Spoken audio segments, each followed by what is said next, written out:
Thank you very much. Thank you.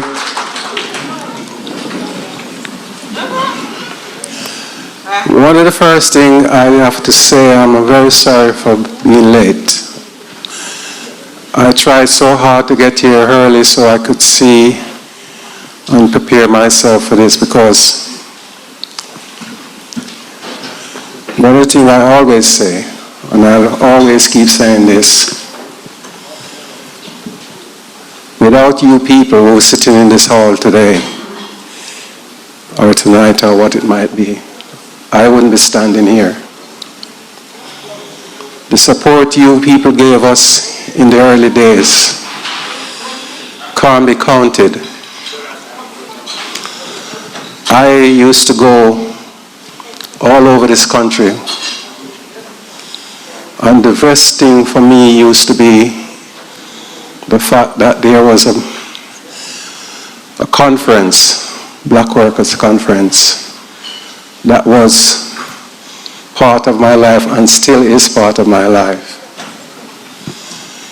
And one of the things I normally say to people is, whenever there's a thing for us to get together and stand up, we do that. And this man said Black Lives Matters. Absolutely. Over the years, I wouldn't be standing here tonight, and whenever I go to a conference, I always want to make sure that this gentleman is in the audience. Because if it wasn't for this gentleman, and I'm going to ask him to stand up, Azim, could you please stand up?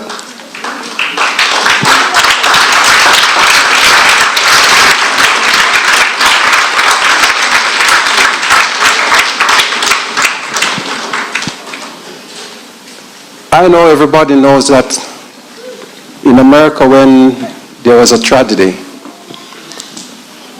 the family liked always go to the church for support. We did that as well. But I can remember one evening when we sat down, I was thinking how we're going to get the persons who are supposed to protect us, which is the police, to do their job. And I thought to myself, we are nobodies. We can't do anything. We tried going to the church. The church wasn't strong enough for them to listen to. And then a group of black people from the union, led by Azim Hazid, came to the house. And they suggested that we tried to get the union involved. We went to Blackpool. There was a TUC conference in Blackpool.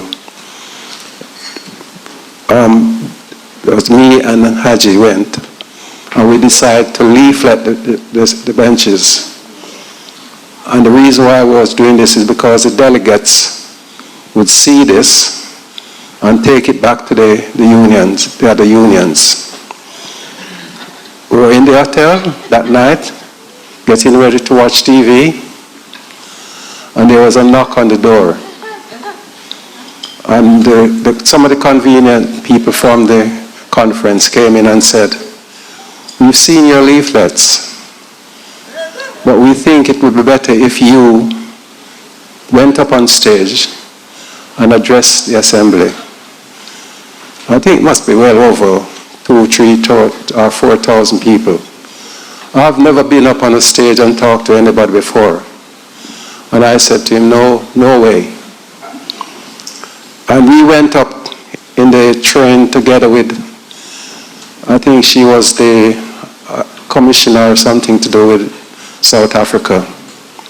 And they were saying how brilliant this woman was at speaking. And me and Azim went to the conference that morning, and I started to shake when I saw the amount of people that was in there. And we were sitting there waiting to be called.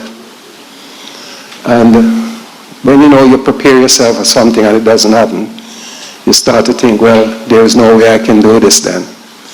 So it was lunchtime after this woman spoke. And then they said we'd have to go up on the stage after lunch.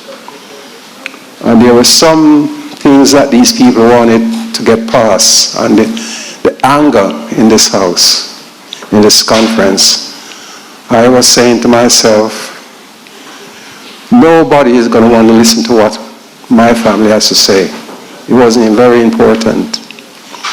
And I remember getting up on this stage that day, and I started to look at the group that Hazim had brought to the conference, just looking at them, focusing on them. I don't know where these words came from, but they came. And I explained to the conference what was happening with the family and that we needed help from the conference. And after I finished speaking, the applause, and I'm thinking, why are these people applauding? I just told them what's happening with my family.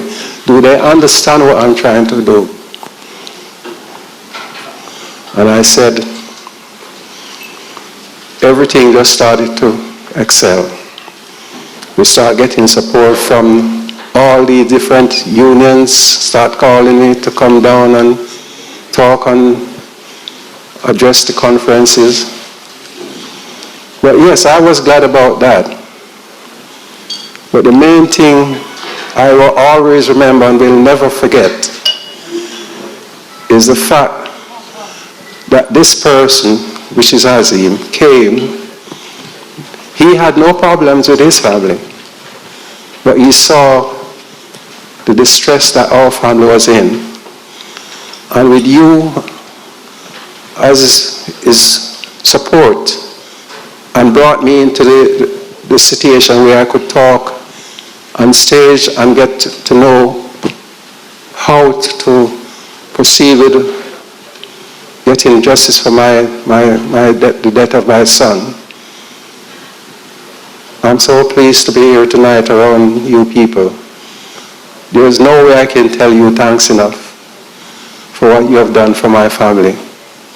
And I don't know if you have seen this new documentary that came out, the 3 parts, so to see what these people who are supposed to be protecting us, the law people. My eyes filled with water when I saw one of the sections in this new documentary where they had sold a whole police station that had all the papers to do with my son's case. And they sold it to a private person who could then go into this new building and destroy all the evidence that was to do with my son's case. And I'm so grateful that this person, this new police officer that took over the case, saw it and rescued it. And that was the only way we could have got some justice. And if you remember what I just said, some justice, because there are still people who killed my son walking around, not walking around, but free to get on with their life. When it's almost 27 years. And my life has been turned upside down. And I'm thankful for the little justice that we got. But if that was my son, who at that night stabbed somebody, he wouldn't be around to talk on stage or say anything. His life would have been over. So again, I am saying to you people, keep doing what you're doing. I will support you in any possible way that I can. And thank you very much for your support over the years. Thank you very much.